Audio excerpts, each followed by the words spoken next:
एक college drop out जिसने कुछ सालों के अंदर एक यूट्यूब चैनल से 85,000 करोड़ की कंपनी खड़ी कर दी।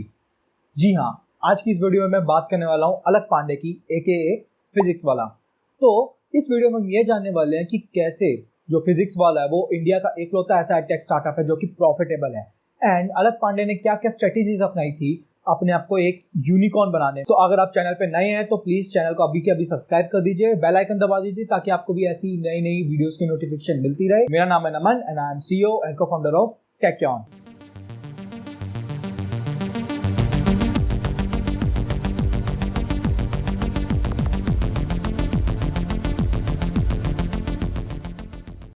अलक पांडे का जन्म यूपी में एक मिडिल क्लास फैमिली में हुआ था, एंड फैमिली कंडीशंस अच्छी ना होने की वजह से, फाइनेंशियल कंडीशंस ना अच्छी होने की वजह से उनको बचपन से ही ट्यूशन देने की आदत पड़ गई थी, क्योंकि उनको थोड़ी बहुत अर्निंग करनी होती थी। तो वो 8th क्लास से ही ट्यूशन पढ़ाते थे। अब इतने टाइम से जो बच्चों को पढ़ा रहा है उसके अंदर एक सीधी सी बात है, एक डेवलप हो जाता है एक नेचर कि पढ़ाना कैसे है।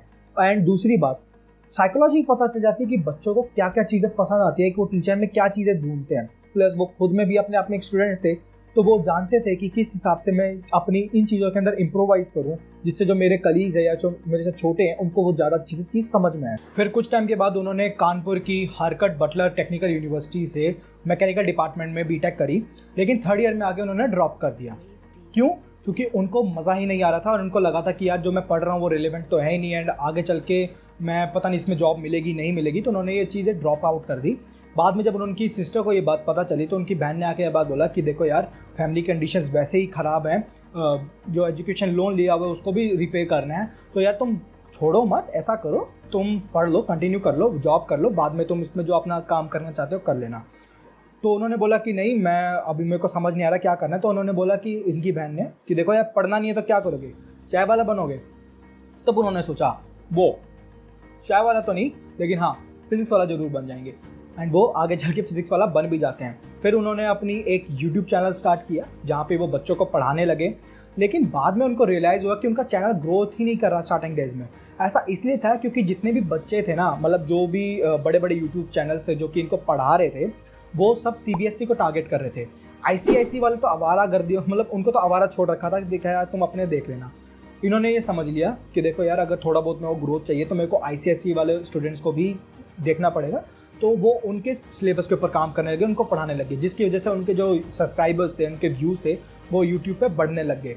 धीरे धीरे करके उनको एक बात समझ में आती है कि देखो यार, सिर्फ ICIC बच्चों को पढ़ाने से कुछ नहीं होगा, CBSE बच्चों को भी पढ़ाना पड़ेगा।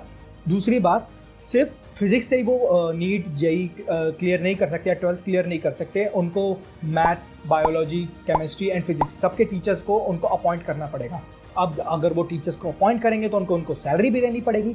अब सैलरी देने के लिए थोड़ा बहुत आपको तो चार्ज करना ही पड़ेगा, जिस वजह से उन्होंने आगे चल के अपने को-फाउंडर प्रतीक महेश्वरी के साथ में मिलकर, जो कि ऑलरेडी IIT ग्रेजुएट है एंड उन्होंने काफ़ी सारे स्टार्टअप्स के अंदर काम कर चुके हैं, उनके साथ में मिलकर इन्होंने अपनी एक एप्लीकेशन फिजिक्स वाला लॉन्च करते हैं, जिसके बाद में इनके जो ग्रोथ है, जो इनका जो ऑडियंस क्रिएट हो चुकी थी यूट्यूब पर, वो धीरे धीरे इनके इस एप्लीकेशन के ऊपर शिफ्ट होने चालू हो गई थी।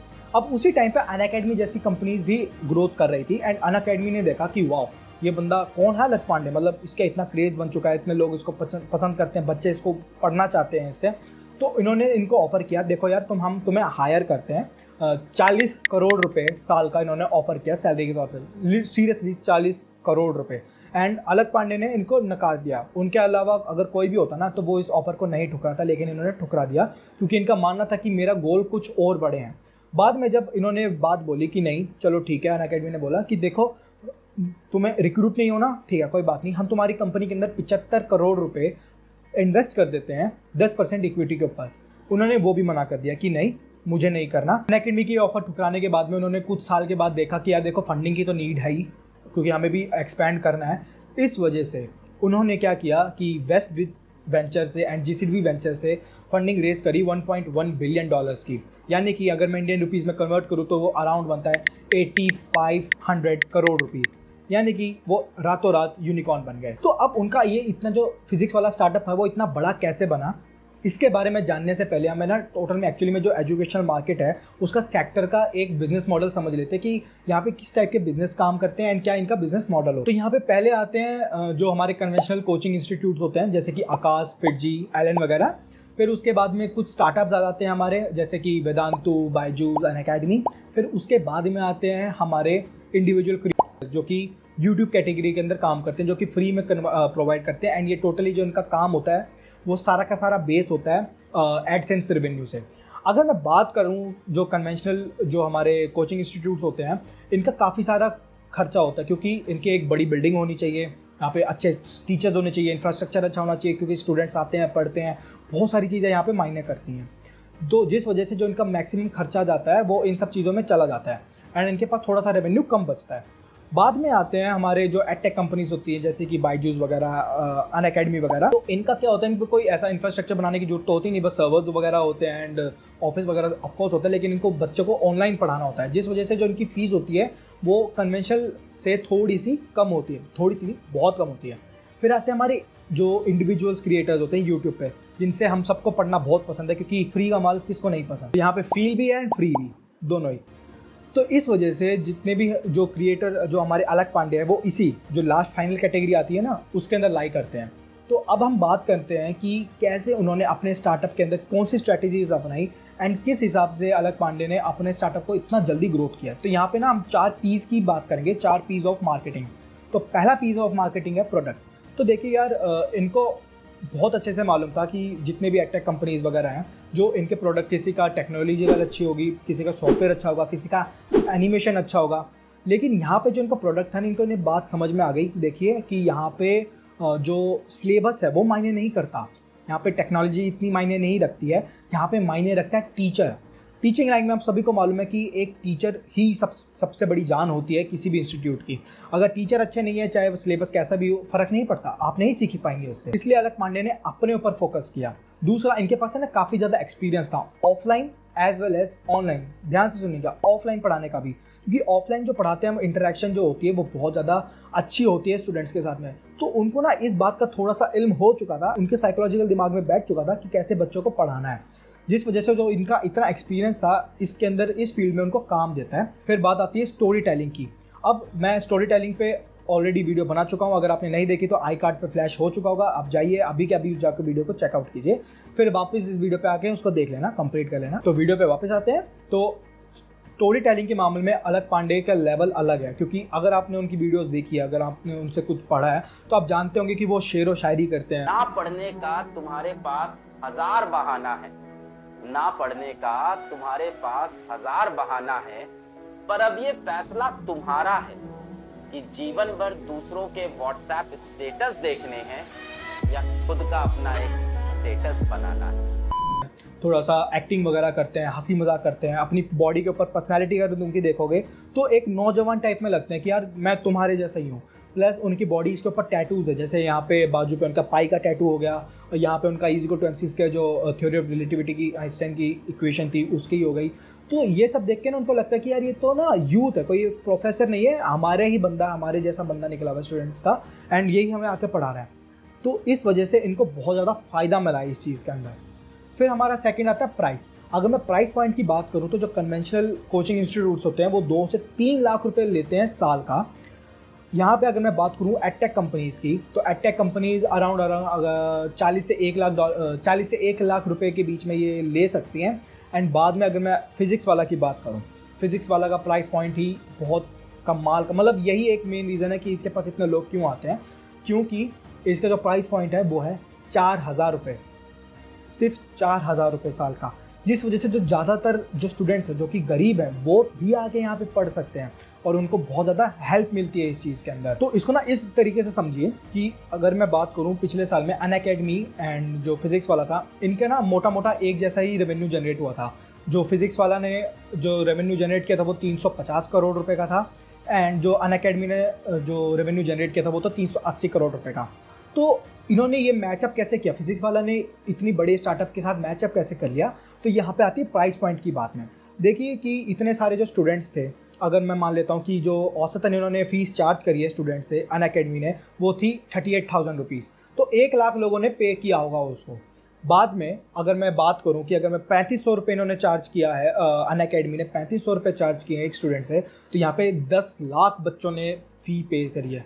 तो यहाँ पे जो कस्टमर एक्विजिशन है वो बहुत ज़्यादा है compare to Unacademy. Physics वाला के पास ज़्यादा स्टूडेंट्स है compare to Unacademy because of price point. अब मैं बात करूँ प्लेस की, तो प्लेस यहाँ पे मैं किस प्लेस में, मैं जगह वाली प्लेस की बात नहीं कर रहा हूँ, मैं बात कर रहा हूँ कि इन्होंने जो अपना स्टार्टअप था उसको किस टारगेट ऑडियंस में उन्होंने अपने आप को प्लेस किया। सेम स्ट्रैटेजी बोट ने अपनाई थी जो स्ट्रैटेजी फिजिक्स वाला ने अपनाई है। बोट ने क्या किया था, जो जितने भी हमारी बड़ी बड़ी कंपनीज है, सोनी, JBL, JBS वगैरह के जितने भी ये ईयरफोन्स आते थे या फिर ये स्पीकर्स वगैरह आते थे, ये 5,000 से ऊपर की रेंज के होते थे। एंड जो मार्केट में होता था वो 500 से 700 के नीचे ही रहते थे जनरली, जो लोकल होते थे। तो बोट ने क्या किया कि अपने आप को 500 से 5,000 के बीच में कैटेगरी को, क्योंकि बहुत बड़ी मार्केट है एंड यहाँ पे ही सबसे ज़्यादा लोग जो है वो पैसा खर्च करने के लिए रेडी रहते हैं, तो बोट ने अपने आप को वहाँ प्लेस किया, उस टारगेट ऑडियंस में अपने आप को प्लेस किया, जिसकी वजह से आज वो कंपनी कहाँ से कहाँ पहुँच गई। सेम अगर मैं एडटेक की बात करूँ तो फिजिक्स वाला ने भी सेम चीज़ करी है, क्योंकि जो अनअकैडमी, बायजूस, वेदांतु जैसी बड़ी कंपनीज थी, ये क्या करती थी, टायर 1 के स्टूडेंट्स को ही ज़्यादा टारगेट करती थी। अब इंडिया में जो टोटल स्टूडेंट्स है वो है 24 करोड़। अब उसमें से सिर्फ ये 1% स्टूडेंट्स को टारगेट करते थे। लेकिन मैं अगर बात करूं फिजिक्स वाला की, इन्होंने बाकी जो 99% स्टूडेंट्स थे उनको टारगेट किया, जिनका प्राइस पॉइंट बहुत कम है, जो कि टायर 2 एंड टायर 3 सिटीज़ के अंदर रहते हैं, जिस वजह से इनको एक एडवांटेज मिला है, एक प्राइसिंग एडवांटेज मिला। तो ये बहुत मायने रखता है कि टारगेट ऑडियंस आपकी क्या होनी चाहिए, आपका टोटल एड्रेसेबल मार्केट क्या है। तो मैं ऑफकोर्स टाइम के ऊपर भी एक वीडियो बना चुका हूँ टोटल एड्रेसेबल मार्केट के ऊपर, तो आप वहाँ पे जाइए एंड उस वीडियो को भी देखिए, चेकआउट कीजिए, फ्लैश बटन में दोबारा से क्लिक हो गया होगा। अब वीडियो पे वापस आते हैं, जो हमारा आखिरी पी है वो है प्रमोशन। तो देखिए, जितने भी ये एजुकेशनल इंस्टीट्यूट्स होते हैं, यहाँ पे सबसे ज़्यादा जो खर्चा होता है वो किसका होता है, वो होता है प्रमोशंस का, एडवर्टाइजमेंट्स का। अगर मैं कन्वेंशनल इंस्टीट्यूट्स की बात करूँ तो वो क्या करते हैं, बड़े बड़े बैनर्स लगवा देना, लोगों को मतलब स्टूडेंट्स को एडवर्टाइजमेंट दिलवाना, न्यूज़पेपर के अंदर फ्रंट पेज के अपने 7-8 8-8 लाख रुपए देना फ्रंट पेज पे आने के लिए। एंड देखा होगा काफ़ी सारे स्टूडेंट्स जो होते हैं वो कभी फिटजी की तरफ से जीत रहे होते हैं, सेम स्टूडेंट आकाश की तरफ से भी टॉप कर रहा होता है, रैंकिंग उसकी AIR 1 आती है। तो इन सब में बहुत पैसा खर्च होता है, लिटरली बेवकूफ़ी तो बनाना ना, उसमें तो पैसा लगता ही है। उसके बाद में अगर मैं एडटेक स्टार्टअप्स की बात करूँ तो यहाँ पे भी बहुत ज़्यादा प्रमोशन के ऊपर पैसा खर्च किया जाता है एडवर्टाइजमेंट में। अगर मैं फॉर रिलेवेंस आपको मैं बताऊँ, अनअकैडमी ने जो अनअकैडमी का रेवेन्यू था वो कितना था, 380 करोड़ रुपये। उसका जो बर्न था, जो उसने बर्न किया था, अपना कैश बर्न किया था किसके अंदर, आपके एडवर्टाइजमेंट में, वो था 414 करोड़ रुपए। तो अब बात कीजिए ना कि अगर आपकी आमदनी 98,000, खर्चा आप रुपया कर रहे हो, तो आप लॉस में तो जाएंगे ही। इस वजह से जो कंपनी है, जितनी भी एडटेक कंपनी स्टार्टअप्स हैं, वो सारी की सारी लॉस में चल रही हैं। तो फिजिक्स वाला ने अपने प्रमोशन के लिए, अपने एडवर्टाइजमेंट के लिए लिटरली 0 रुपये खर्च करे हैं, 0। ऐसा इसलिए होता है क्योंकि जो इनकी YouTube के अंदर एक प्लेलिस्ट बनी हुई है, जो इनका चैनल है, वहाँ पे फ्री में वीडियोस हैं, आप लोग वहाँ पे जाते हैं, पढ़ते हैं, वहाँ से सीधा जब उनको पसंद में आता है तो वो सीधा शिफ्ट हो जाते हैं फिजिक्स वाला की तरफ से। तो इन्वेस्टमेंट ऐसा नहीं, 0 नहीं, 30,000 रुपये लगे हैं इनको, तब इन्होंने जाके यूट्यूब चालू किया था। बाद में हाँ, इन्होंने उसको भरपाई अच्छे से कर लिया इन सब चीज़ों में देख के। एंड दूसरी बात, सबसे बड़ी बात आती है ब्रांडिंग की। यहाँ पे अलग पांडे ब्रांड है, फिजिक्स वाला ब्रांड नहीं है, आपको यह बात याद रखना पड़ेगा। फॉर एग्जाम्पल, आप स्पेसएक्स को एलॉन मस्क की वजह से जानते हैं या फिर एलॉन मस्क को स्पेसएक्स की वजह से जानते हैं? आप स्पेसएक्स को एलॉन मस्क की वजह से जानते हैं, टेस्ला को एलॉन मस्क की वजह से जानते हैं, क्योंकि एलॉन मस्क ब्रांड है, टेस्ला एंड स्पेसएक्स ब्रांड नहीं है। वो साथ के साथ उनके नाम डेवलप हुआ है, लेकिन एलॉन मस्क मेन ब्रांड है। सिमिलरली अगर मैं बात करूँ मार्क ज़करबर्ग की, फेसबुक के मालिक, या फिर मैं बात करूँ बिल गेट्स की, माइक्रोसॉफ्ट के मालिक, तो ये अपने आप में ब्रांड है, इन्होंने अपना ब्रांड बिल्ड किया है, ना कि अपनी कंपनीज का। ये बात हमेशा याद रखना। एज ए एंटरप्रेन्योर आपको अपना ब्रांड बिल्डअप करना है, ना कि अपनी कंपनी पे फोकस करना है। जैसे कि एग्जांपल, अनअकैडमी का कौन है CEO, आप नहीं जानते, बहुत लोग नहीं जानते होंगे, मैं भी नहीं जानता था कल तक। तो उनको मैंने शक्ल भी नहीं, मतलब शक्ल याद नहीं थी, उनका नाम भी ढंग से याद नहीं था मेरे को, क्या नाम है उनका।